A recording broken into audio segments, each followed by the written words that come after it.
Actually माननीय सर्वोच्च न्यायालय में जो पूज्य संत आशाराम बापू जी, जिनकी 86 वर्ष की उम्र है और पूरी तरह से निर्दोष हैं, सरासर झूठे फंसाए गए, जो चीज़ उनके कभी आसपास नहीं रही उससे उन्हें जोड़ा गया। बालिग नाबालिग का प्रश्न भी अभी कोर्ट में चल रहा है। कुछ डॉक्यूमेंट ऐसे हैं जिनमें बालिग है, ऐसी चीज़ें हैं।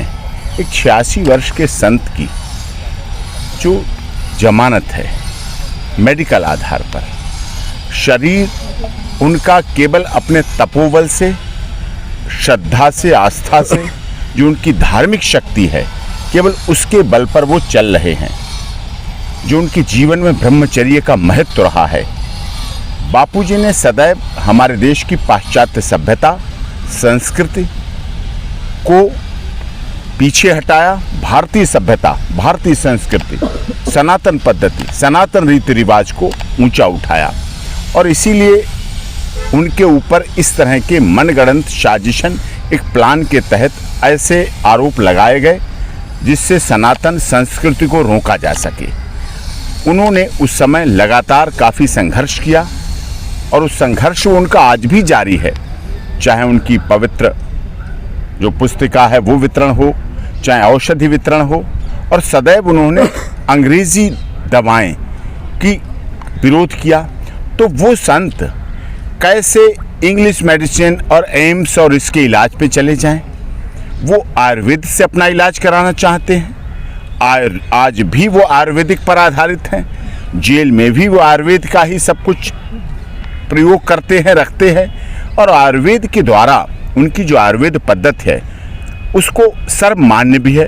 और ऑनरेबल जोधपुर हाईकोर्ट ने सबके सामने कहा था कि संत आशाराम बापू से, मतलब बापू जी से बड़ा आयुर्वेद का जानकार कौन है, ये ऑनरेबल कोर्ट की बात थी। तो उसके बारे में ये सब कुछ होते हुए ऐसे समय में, जबकि आज देश में सनातन पद्धति पूरी तरह से आज स्वतंत्रता मिल रही है, वो बाध्यताएं खत्म हो रही हैं, तो हम चाहते हैं, सभी चाहते हैं, उनके साधक चाहते हैं, देश और दुनिया में साधक कानूनी पद्धति से, लीगल पद्धति से आधार पर पूज्य संत आशाराम बापू जी, जो कि इतने वर्ष से जेल में हैं, एक दिन भी नहीं निकले, एक घंटे के लिए नहीं निकले, जबकि पैरोल, इंटरिम बेल, इलाज के लिए बड़े बड़े जघन्य केसों में, बड़े बड़े जघन्य आरोपों में, चाहे आतंकवादियों के हों, चाहे देशद्रोहियों के, जो देश के लिए गलत हैं, जो राष्ट्रीय सुरक्षा के लिए खतरा हैं, जो बड़े बड़े भ्रष्टाचार के स्कैम करके लोगों को बर्बाद कर चुके हैं, ऐसे लोगों को भी माननीय अदालत के द्वारा समय समय पर इंटरिम बेल, पैरोल, और जो हमारे साधन हैं, जो हमारे भारत के संविधान डॉक्टर भीमराव अंबेडकर जी संविधान निर्मात्री के सभा अध्यक्ष रहे, जिन्होंने हमें उपलब्ध कराए, और आज यहाँ सुप्रीम कोर्ट में आप देखते हैं हमारे संविधान का रक्षक भी है माननीय सर्वोच्च न्यायालय, हमारे मूल अधिकारों का रक्षक भी है माननीय सर्वोच्च न्यायालय, हमारे जो सामाजिकता है उन सबका रक्षक है हमारा माननीय सर्वोच्च न्यायालय। तो हम लोग ऐसी आशा करते हैं कि आने वाले समय में परम पूज्य संत श्री आशाराम बापू जी की रिहाई हो, उनकी बेल हो, संवैधानिक तरीके से हो, कानूनी तरीके से हो। 86 वर्ष के उम्र के पड़ाव में हम आप सब सामाजिक व्यक्ति हैं, जानते हैं घरों में, परिवारों में भी बुजुर्गों की क्या स्थिति हो जाती है, क्या हालात हो जाती है, और वो तो 11 वर्ष से भी अधिक जेल में हैं, जोधपुर जेल में हैं। मैं उनसे वहाँ कई बार मुलाकात हुई, तो वो केवल अपनी धार्मिक विश्वास पर ही हैं, अडिग हैं, और आज भी वो हैं जिस तरह से। लेकिन शरीर तो शरीर है, उस शरीर के लिए तो हम लोग हैं, उस शरीर की इलाज होना चाहिए, आयुर्वेदिक पद्धति से इलाज होना चाहिए, उन्हें कंसल्ट कराया जाए, वैद्यों से कंसल्ट कराया जाए, वो वैद्यों से कंसल्ट करें, वो जानकारी हो, उसके बाद उनका इलाज हो। उन्होंने जीवन भर जिस अंग्रेजी ईसाई मिशनरीज, अंग्रेजी दवाओं, अंग्रेजियत का विरोध किया, तो उस पर तो वो एग्री है नहीं और किसी तरह से जीवन में एग्री होंगे नहीं। उन्हें सीधी सीधी आयुर्वेदिक दवा, आयुर्वेदिक इलाज, आयुर्वेदिक अस्पताल, चाहे वो हमारी भारत सरकार के आयुर्वेदिक अस्पताल हों, हमारा आयुर्वेद मंत्रालय है, हमारी भारत सरकार है, हमारी उसमें से आयुर्वेद के द्वारा अस्पतालों से सरकारी आयुर्वेद के अस्पताल हों, प्राइवेट आयुर्वेद का अस्पताल हो, उनके चिकित्सक हैं, उनके वैद्य हैं, उनके द्वारा कंसल्ट होकर इलाज हो, ऐसा हम चाहते हैं। और यहाँ माननीय सर्वोच्च न्यायालय ने कहा है कि जोधपुर हाईकोर्ट जाइए तो वहाँ भी जाया जाएगा। कानून का प्रत्येक दरवाजा जो परम पूज्य संत श्री आशाराम बापू जी की रिहाई के लिए हो सकता है वो किया जाएगा। अभी आपने पिछले दिनों देखा 14 फरवरी वैलेंटाइन डे, पाश्चात्य सभ्यता के लिए क्या क्या नहीं होता है। जिस तरह से हमारी बहन बेटियों का यौन शोषण होता है 14 फरवरी को वैलेंटाइन डे के नाम पर, और फरवरी के बाद मार्च, अप्रैल और मई तक उन बहन बेटियों के हालात गायनो डॉक्टर, लेडी डॉक्टर से पूछिएगा। आप लोग वरिष्ठ पत्रकार हैं, उनके क्या हालात हो जाते हैं, हमारी बहन बेटियों के क्या क्या हालात हो जाते हैं। उसी के उल्टे परम पूज्य संत श्री आशाराम बापू जी ने 14 फरवरी को वैलेंटाइन डे के बजाय माता पिता पूजन दिवस मनाया कि जो बच्चे माता पिता की आज्ञा मानेंगे, पूजन करेंगे, बच्चे को पिता मिलेगा, माता मिलेंगे और एक दूसरे से मिलते जुलते रहेंगे, प्यार करेंगे, सम्मान करेंगे, आरती उतारेंगे, सब कुछ करेंगे। तो ऐसे संस्कार बढ़ाने, ऐसे संस्कार चलाने, ऐसे संस्कार आगे करने का काम परम पूज्य संत श्री आशाराम बापू जी ने लगातार वर्षों वर्ष से किया है और यही उनकी लड़ाई है। वो चाहते हैं रक्षाबंधन, भैया दूज और हमारे 30 त्योहार मनाए जाएं, और पाश्चात्य सभ्यता कहती वैलेंटाइन डे, लव डे, किस day, hug day, propose day, hello day बनाया जाए। यही विरोध है, लेकिन जीत सनातन की होगी। सत्य परेशान हो सकता है, पराजित नहीं हो सकता है, जीतेगा। समय लग रहा है। हम भारत सरकार से भी अनुरोध करते हैं, माननीय अदालत से भी अनुरोध करते हैं और सभी से कानूनी तरीके से, सामाजिक तरीके से संत बापू जी की, संत आशाराम बापू जी की रिहाई हो, और बहुत दिन हो चुके हैं।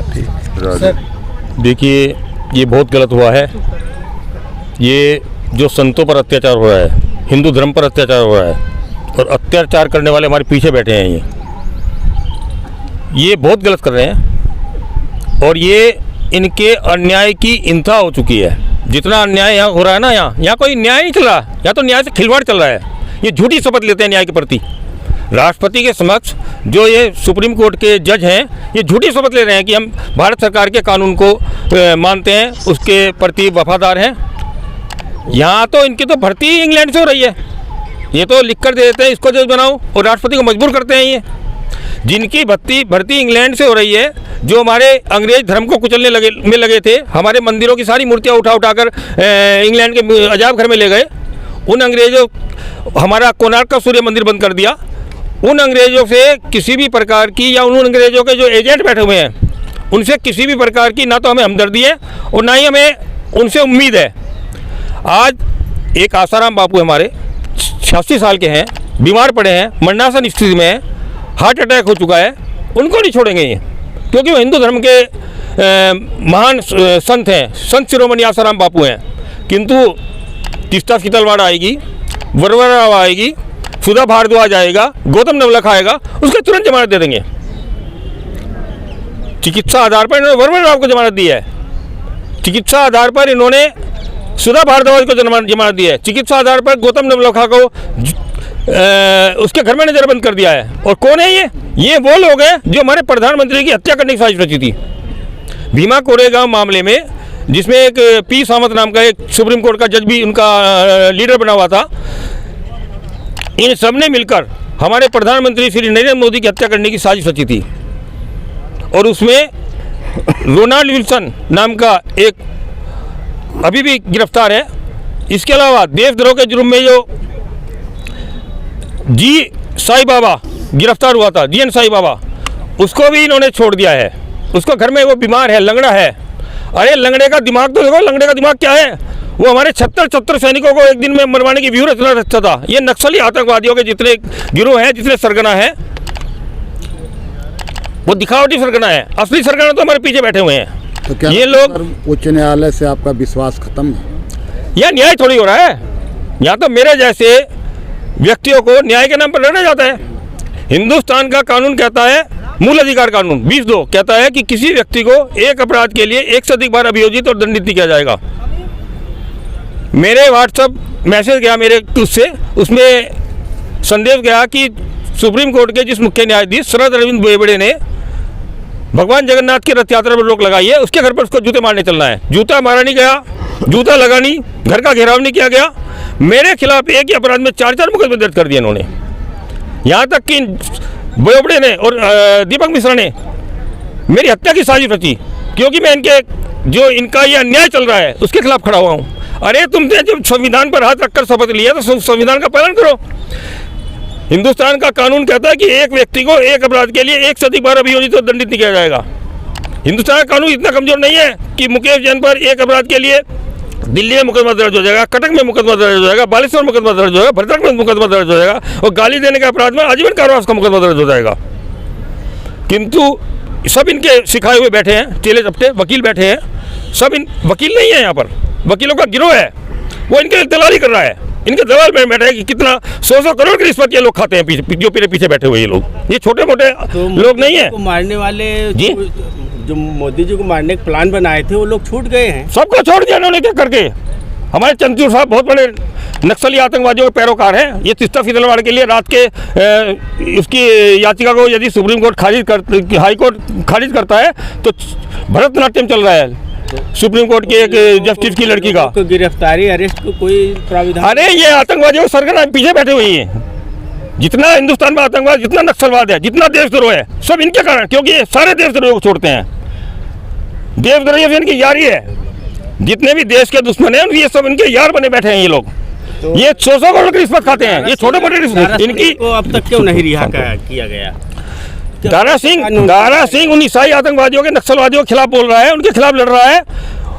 कौन था ग्राम स्टैम्प पुरलिया में हवाई जहाज से जिसने हथियार गिरवाए थे, वो ग्राम स्टैम्प था। उस ग्राम स्टैम्प के लिए ये लोग बैठे हुए हैं, क्योंकि उस ग्राम स्टैम्प को दारा सिंह ने मार दिया, जिसने पुरलिया में हवाई जहाज से हथियार। आप देखिए ना, इतना बड़ा कांड हुआ 1995 में, हवाई जहाज से हथियार गिरवाए जा रहे हैं। हथियार गिराने वाला पीटर ब्लिच पकड़ा, उसको भी इन्होंने छोड़ दिया।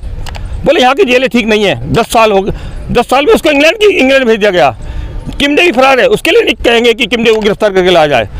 विनायक नाम का खूंखार आतंकवादी, नक्सलवादी, उसको उन्होंने जमानत दी, 2 साल जेल में रखा। 2010 से वो जमानत पर रिहा है, जबकि छत्तीसगढ़ उच्च न्यायालय ने उसको आजीवन कारावास की सजा दी। जीएन साई बाबा को इन्होंने छोड़ दिया, उसको भी आजीवन कारावास की सजा दी थी। ये जितने देश के दुश्मन हैं, जितने आतंकवादी हैं, जितने नक्सलवादी हैं, जितने देशद्रोही हैं, उनके सब ये बैठे हुए पीछे मेरे, ये सब उनको आतंकवाद का प्रश्रय दिए देते हैं कि तुम 76 सैनिकों को मार, हम बैठे तुम्हारे माई बाप, तुम्हारा बाल बाका नहीं होने देंगे। यहाँ कानून नहीं चल रहा है। मैं इनके इस अत्याचार को समझिए। यहाँ आसाराम बाबू का कानून चल रहा है। एक 76 साल का, एक 86 साल का वर्द आदमी है, मंडा से निश्चित पड़ा है, लड़की कुंवारी, और बापूजी को बलात्कारी बता रहे हैं। ये बता रहे बलात्कार, लड़की मेडिकल रिपोर्ट में कुंवारी पाई गई है। यदि लड़की कुंवारी है तो बापूजी बलात्कारी कैसे हो गए? किंतु क्योंकि इन्होंने तय कर लिया है कि हिंदू धर्म को नाश करें, दिवाली के पटाखों पर रोक लगाते हैं। वकील साहब, आप आसाराम बाबू ने एक गलती करी, केरल में सनातनी स्कूल खोलने की व्यवस्था बनाई। अंग्रेजी मशीनरी को बुरा लगा, और उस समय अंग्रेजी मशीनरी जो थी वो हिंदुस्तान की मालिक थी, सोनिया गांधी। ये एक षड्यंत्र के तहत इनको फंसाया गया है। यदि वास्तविकता की कोई घटना घटी होती तो आदमी छूट सकता था। जब घटना बनाई जाती है तो उसमें प्री प्लान किया जाता है, और ये प्री प्लान करके, और ये पूरी योजना केवल एक यही है कि सनातनी का विकास ना हो, सनातनी आगे ना बढ़े। और मैं तो कहता हूँ मोदी गवर्नमेंट में इस वाली बात पर विशेष ध्यान करना चाहिए कि इसकी वास्तविकता क्या है। वास्तविकता केवल एक है कि उसने स्कूल खोले, स्कूलों का विरोध हुआ, उसके कारण ही ये सब मुकदमे लगे हैं। ये मुकदमे सब फर्जी हैं, इन मुकदमों का कोई संबंध किसी बात से नहीं है।